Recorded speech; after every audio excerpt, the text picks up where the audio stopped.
સાળંગપુર ધામે બેઠા કષ્ટ ભંજન હનુમાન, દર્શન કરતા શાંતિ થાય, થાય દુઃખનો નાશ, થાય દુઃખનો નાશ.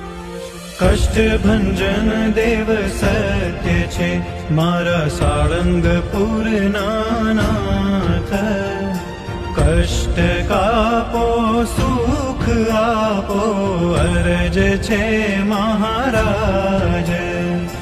નિત્ય સવારે ઉઠી દાદા તારા દર્શન થાય, સાંજ સવારે તારે મંદિર ભક્તિ ધારા વહાય. સાંજ સવારે તારે